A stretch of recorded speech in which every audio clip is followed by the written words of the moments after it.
VIP voice இன் police.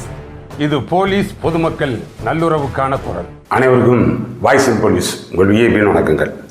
அப்புறம் இந்த பதிவில் 22/7/2026 தேதியிட்டு DGP head of the police force அதிலிருந்து ஒரு மெமோரண்டம் ஒன்று ரிலீஸ் பண்ணியிருக்காங்க. அது என்னென்னா all commissionerate, all district SPs, all unit officers, அப்புறம் ஆல் கமாண்டண்ட்டு, ஆல் பட்டாலியன்ஸு, இவங்க எல்லாத்துக்கும் வந்து அதை அனுப்பியிருக்காங்க. அதில் அந்த மெமோரண்டம் குறித்து பார்ப்போம். அதற்கு முன்னதாக நம்ம இந்த கடந்த ரொம்ப நாளாகவே வந்து இந்த போலீஸுக்குள்ளே இருக்கக்கூடியதில் அந்த லஞ்ச ஊழலுக்கு எதிராக தொடர்ச்சியாக பேசிக்கிட்டே இருக்கோம். குறிப்பாக வந்து பட்டாலியனுக்குள்ளே இந்த போலீஸ்கிட்ட காசு வாங்குறது நமக்கு சுத்தமாக உடன்பாடு இல்லாத ஒரு விஷயம். அந்த பட்டாலியன் கமாண்டண்ட்டு எல்லா இன்வேரியபிளி ஆல் கமாண்டண்ட்டுமே வந்து மென்னுட்ட காசு வாங்குறாங்க. அது வந்து அவர்களுடைய சாப்பாட்டிலேருந்து காசு எடுக்கிறது, மெஸ்ஸு காசு வாங்கினீங்கன்னா பிச்சை எடுக்கிறது சமம் அப்படின்ற அளவுக்கு அதை பேசினான். அது தொடர்ச்சியாக சொல்லிக்கிட்டே இருக்கையில் அப்புறம் அது தவிர்த்து இந்த பசங்களையே உசுப்பேற்றி விட்டான். நீங்கள் பூரா படித்த பசங்க தானப்பா, நல்ல டிகிரி முடித்த பசங்க தானே இப்போ வர்றீங்க பட்டாலியனுக்கு. நாங்கள் சேர்ந்த காலத்தில் இருந்த மாதிரி இருக்கீங்க, அப்படி ஒன்றும் இல்லையே, நல்லா விவரமாக தானே வர்றீங்க. வரையிலேயே கம்ப்யூட்டரு, நெட்டு எல்லாத்தையும் வந்து இன்றைக்கு இருக்கக்கூடிய டிஜிட்டலாக இருக்கக்கூடியதை எல்லாத்தையும் நோண்ட தெரிஞ்சாலாக தானே இருக்கீங்க. அதனால் அந்த அடிப்படையில் நீங்கள் தாராளமாக பெட்டிஷன் போடலாம், மொட்டை பெட்டிஷன் போடுங்க, அனானிமஸ் சுடானிமஸ் போடுங்க அப்படின்ற மாதிரி போட்டாங்க. அதுக்கு தோதா வந்து ஹைகோர்ட்டில் கூட அந்த மொட்டை பெட்டிஷனாக இருந்தாலும் விசாரணைக்கு ஏற்றுக்கொள்ளலாம் அப்படின்னு சொல்லி வந்த உத்தரவு, அந்த பேப்பர் கட்டிங் அதெல்லாம் போட்டிருந்தேன் நான். அந்த அடிப்படையிலே நம்ம தொடர்ச்சியாக சொல்லிகிட்டே இருக்கோமா. அப்புறம் அந்த கடந்த பதிவில் கூட எப்போ சும்மா ஒன்றும் இல்லை, கூகுள் சர்ச் பண்ணோம்னா சரி அந்த டிவிஏசி நம்பர் வந்துடும் 293 வந்து எம்கேஎன் ரோடு, ஆலந்தூர், சென்னை 16, இது கரெக்டாக வந்துடும்ப்பா, அதுக்கு அட்ரஸ் போடுங்க அப்படின்னு அட்ரஸோடு போட்டு விட்டான். இப்போயும் சொல்கிறேன், கூகுள் சர்ச் பண்ணுங்க. அது என்ன 293 எம்கேஎன் ரோடு, ஆலந்தூர், சென்னை 16ன்னு டைரக்டரேட் ஆஃப் விஜிலன்ஸ் அட்ரஸ் வந்துடும். போட்டுகிட்டே இருங்க. மொட்டை மீன்ஸு எந்தெந்த உங்கள் பேர் தான் இல்லைன்றது, அதைத்தான் சொல்கிறேன். அப்புறம் எந்த அணி ஆனால் வந்து அதென்ன தமிழ்நாடு சிறப்பு காவல் படை 1ஆம் அணி காவலர்கள், 2ஆம் அணி காவலர்கள், 3ஆம் அணி காவலர்கள், அத்தனை அணியும் போடலாம்ல. அந்தந்த அணி காவலர்கள் நீங்கள் யாருன்னே சொல்ல வேணாம், அங்கே நடக்கிறது என்னன்றது நல்லா தெரியும், கண்கூட தெரியும்ல. அதனால் டைரெக்டாக வந்து டைரக்டரேட் ஆஃப் விஜிலன்ஸுக்கு போடுங்க, கட்டாயம் நடவடிக்கை எடுப்பாங்க. கண்டென்ட் ஆஃப் த பெட்டிஷன் தான் முக்கியம், நீ யாருன்றதெல்லாம் முக்கியம் இல்லை. இப்போ இதனுடைய விளைவு அப்படின்னா எல்லாம் நான் அதுக்கெல்லாம் கிளைம் பண்ண வரல, தொடர்ச்சியாக நம்ம போட்டோம், அவ்வளோதான். இப்போ இந்த 22/7/2026 DGP head of the police ஃபோர்ஸில் வந்திருக்கக்கூடிய அந்த மெமோ பார்த்தீங்கன்னு வைங்க, அதில் அவங்களே கொடுத்துருக்காங்க.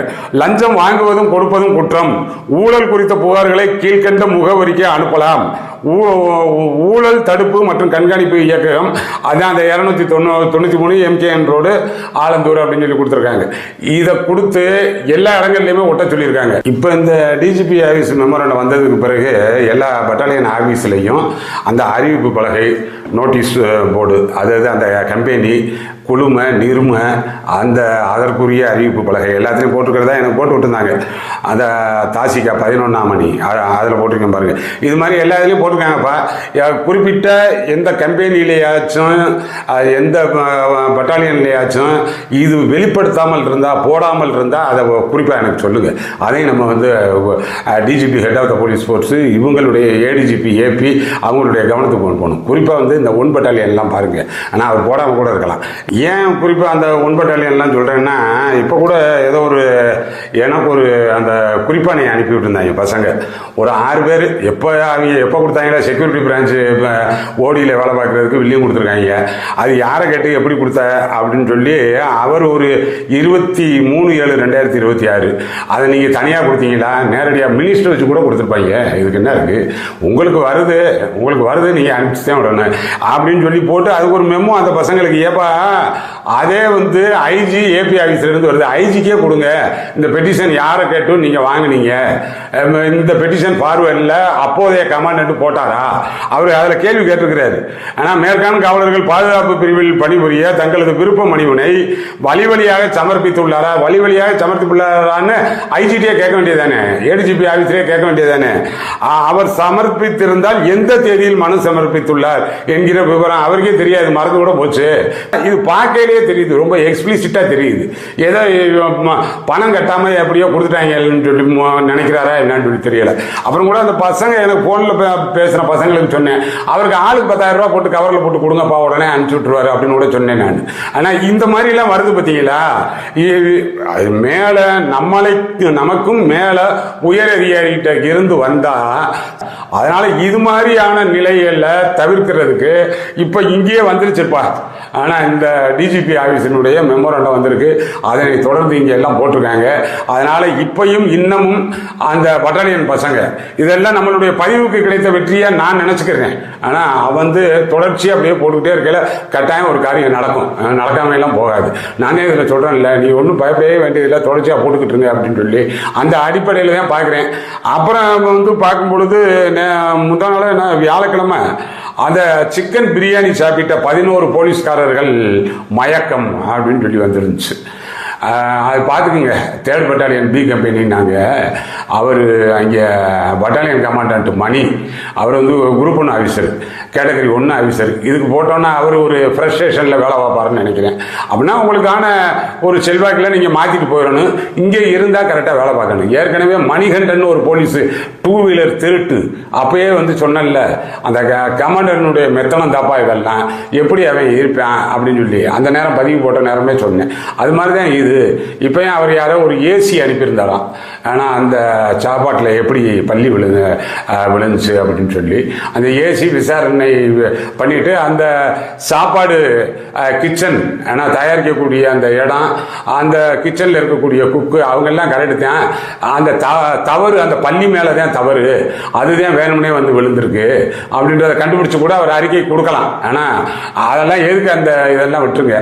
ஹைஜீனிக் இருக்கணும். உங்கள் மெனுவெல்லாம் பார்த்தா பசங்க போட்டுருந்தாங்க, ஆனால் உங்கள் மெனுவெல்லாம் பார்த்தோம்னா மதுரை அஞ்சப்பர் ரேஞ்சுக்கு இருந்துச்சு. அப்புறம் சாப்பிட்டா வாந்தி மயக்கம் தான் வருது. இதுதான் உங்கள் மெனு லட்சணம் போல. அதனால இதெல்லாம் கொஞ்சம் சுட்டி காட்டணும் போல இருந்துச்சு.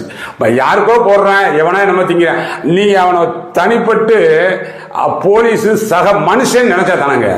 ஆனா அந்த போலீஸை சக மனிதன் அப்படின்னு சொல்லி நினைச்சாதான் அவனுக்கு கொடுக்கக்கூடிய உணவு சுத்தமா இருக்கணும், அவன் தங்கி இருக்கக்கூடிய இடம் சுத்தமா இருக்கணும், அவனுக்கான ஃபெசிலிட்டி, டாய்லெட் முதல்ல ஃபெசிலிட்டி இருக்கணும், ரெஸ்ட் ரூம் இருக்கணும், குளிக்கிறதுக்கு இடம் இருக்கணும், தங்கும் இடத்துல ஃபேன் இருக்கணும். இது எல்லாம் பார்க்க போறீங்க. போலீஸா அவன் இருந்தா அவன் பாட்டுக்கு அடைஞ்சு கிடப்பான், ஆடு மாடு அடைஞ்சது மாதிரி அவன் அடைஞ்சு கிடப்பான். அப்படின்ற உணர்வுல இருந்தா அவன் எப்படி டியூட்டி அவன்கிட்ட இருந்து எக்ஸ்ட்ராக்ட் பண்ணுவீங்க? அவனுக்கு நீங்க கொடுக்கக்கூடிய சாப்பாடு, அவனுக்கு தங்கும் இடம், வசதி, இதுல தாங்க அவன்கிட்ட இருந்து நல்ல டியூட்டியை வாங்க முடியும். அதை விட்டுவிட்டு அவன் எங்க தங்கி இருக்கிறானா, எங்க படுத்திருக்கானா, என்னவோ எப்படி இருக்கிறானா தெரியாது, நீ காலையில இத்தனை மணிக்கு வந்து நில்லு அப்படின்னு சொல்லி சொன்னோம்னா ரோபாட்டு கூட அப்படி வந்து நிக்க முடியாது. அதனால அதுக்கும் சேர்த்து பதிவு பண்ணணும் போல இருந்துச்சு.